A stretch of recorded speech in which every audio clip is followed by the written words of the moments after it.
Hello, everybody. My name is Elliot Waters, and welcome to the Dysregulated podcast.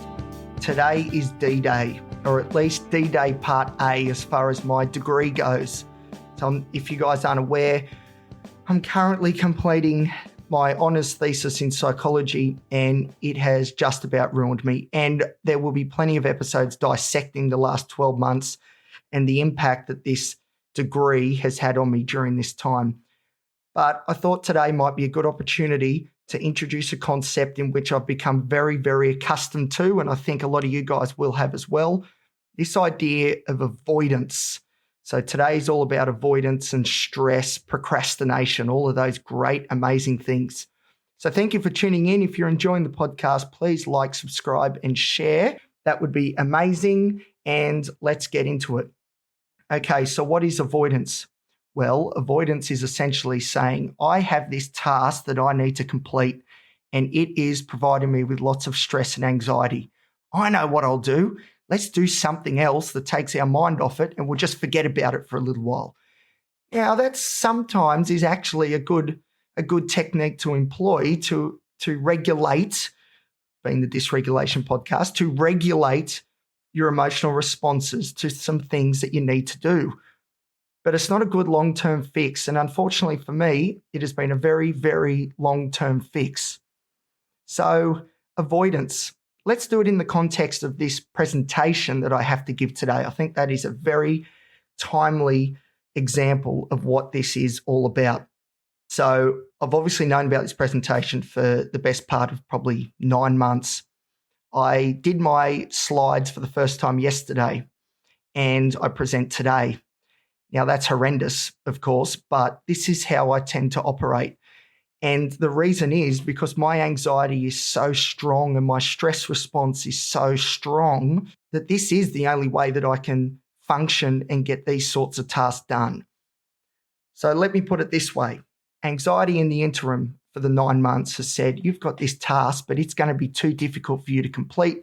We're not going to be up to standard. Let's just do something else and not think about it. Okay.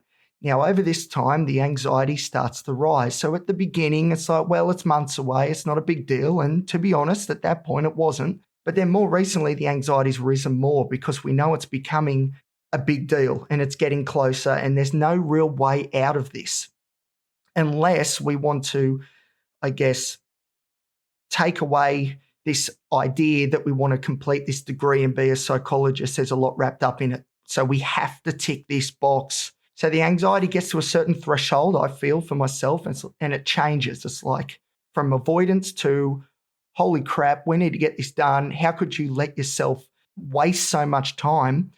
We need to do this today. And my anxiety is actually correct. It is exactly right. We do need to do this today. But thanks very much for allowing me to avoid everything up until this point. Jeez. Anyway. So that's what my anxiety does. It sort of buries everything, and then it decides to have a little spurt, and then it brings everything back up again and says, hey, idiot, we should have already done this. Wow, you're screwed now. Yes, tell me something I don't know. Anyway, let's not get wrapped up into those thoughts. So I watched a lecture by Professor Robert Sapolsky, who is not from the University of Newcastle. So I was procrastinating again and avoiding, because there's lectures from my own university I probably should be watching. But anyway, we'll watch some lectures from Stanford University instead. The good news is I've learned a lot from these lectures, which is amazing. So, there's been a bit of positive, which is good. But he was asked a question about procrastination, which essentially we can use interchangeably with avoidance. And he was asked what sorts of procrastination are the worst, or if there's different types of procrastination, I think was the first question. And then what sorts of procrastination are the worst when it comes to elevating stress levels? Okay. He came up with 2 answers for that, or 2 types of procrastination or avoidance. So the first one was the one that isn't quite so bad, but it definitely resonated with me as well. So this is for people with poor time management. So they have this task. They're not very good at understanding how much time needs to be devoted to this task. And then when the due date approaches, oh no, this 2-hour task is actually worth 8. Now I've blown my whole timeline out of whack stress levels go up. Oh my God, this thing is too big. I do not have the capabilities to complete it. Okay, that was the first one. And as someone with ADHD, that definitely resonates. So there's this concept with attention deficit hyperactive disorder, which is time blindness. So that is where people with ADHD will be pottering around thinking there's all this time in the world. Then all of a sudden look at their watch and go, holy crap, it's 5 p.m. and I haven't done what I needed to do yet. Where did the time go? That is a big problem in ADHD, and it's a big problem of mine. That is for sure. Okay, what was the second one? The second one is the more insidious of the two. This isn't where people have poor time management skills. This is where people actively avoid the tasks and objectives they know they need to be completing. And obviously, this one resonates with me as well. And this is more linked, I think. He didn't mention this, but this is my summation, is that this is linked more closely with anxiety. So that stress response that we know as anxiety. And this is all about, I do not have the capabilities to complete this task. I do not have enough time to complete the task without any logical basis. And I'm not good enough to do this. So what you do, you avoid. Obviously, those are terrible, terrible thoughts. Why would you want to confront that? And why would you want to confirm the possible truth that you're not good enough? So why would you try and complete the task? Let's avoid. Because if we try and complete the task, that sets us up for failure, because it may confirm our thoughts that we are not good enough to complete this task. So it's a very slippery slope here. So people avoid, they procrastinate, they put it off. We don't want to confront that sort of thought right now. We want to avoid that task that has so much symbolized in it, because it's just too much. It's overwhelming. Let's watch lectures from Stanford University instead of your own from the University of Newcastle. Or instead of completing your presentation slides, let's make a podcast episode instead. See, very timely. This is real-time stuff. This isn't me looking back and saying, oh, I used to have this problem, but hey, I'm on the outside of it now. No, we're in it right now. We are in it in real time as you're listening. Oh my God. On my other screen, I actually have one of my slides open about my study measures. It's a nice slide. It's really good. It's a shame that there's a few more I need to complete. But anyway, we'll get there soon. And this is the more insidious one. Time management is sort of a thing and that you can get around with some easy-ish interventions, like keeping a diary of your time, writing down how much time you expect a task to take, slotting it into your weekly sort of calendar, getting all that stuff sort of going, all those peripheral activities. But the sense of stress, anxiety, obviously, as we know, is a bit of a different beast. Some people have anxiety disorders their whole life, hopefully well managed, which they can be, but we know how difficult it can be to manage these things. Anxiety is not something that a Google Calendar is going to fix. And trust me, I say that from experience. Actually, speaking of the Google Calendar, this is how ridiculous it gets. I'll go through a bit of a phase, like an hour or two where I'm like, right, I'm going to organize my life. This happens reasonably frequently, but unfortunately there's no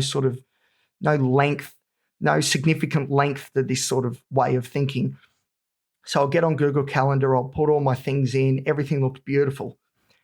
And then I'll come down from that sort of mood back to sort of baseline, which is usually quite unproductive. Then the anxiety will kick in and go, if you open up that Google Calendar, it's going to be full of the things that you need to do that you cannot do. Do not open the Google Calendar. So quite often I'll have a fortnight full of things that I need to do, and it'll be perfect. It's the perfect plan, the perfect blueprint to get through what I need to. But then I won't open it again for another 2 weeks, and there'll be big blanks everywhere because I haven't looked at it, because the anxiety is saying avoid, avoid, avoid. If we look at that calendar, it represents everything that is scary and stressful and all the things that people are expecting of you, etc., etc. So let's just not open it. So that's my experience with Google Calendar. But anyway, I digress. So avoidance has been a real problem for me for a very, very long time. Whether it's laying on my bed, on my phone, mindlessly scrolling through Facebook or Instagram, or, I should be reading a textbook about my degree, but I'll read a book about psychology that's completely unrelated to what I should actually be doing for my coursework. And that's another thing I want to raise.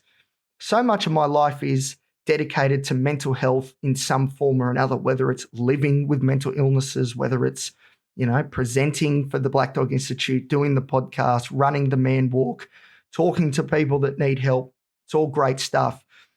But part of what is so interesting is that I devote so little time to the coursework and my degree that will theoretically get me to the goals that I want to get to.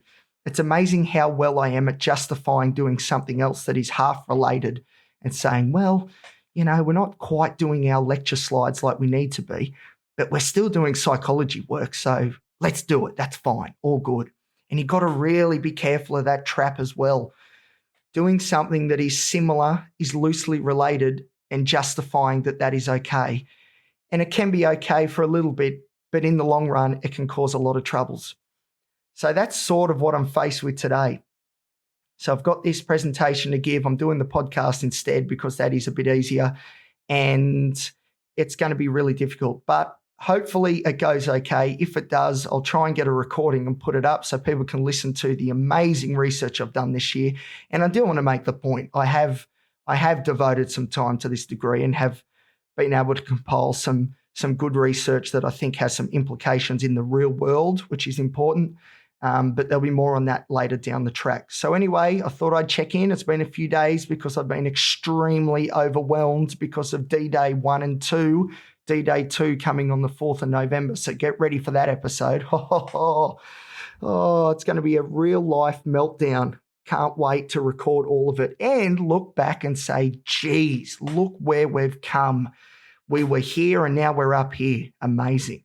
All right. So thank you for listening. I hope that explains a little bit about avoidance and procrastination. I will go into it in more depth further down the track. Don't you worry.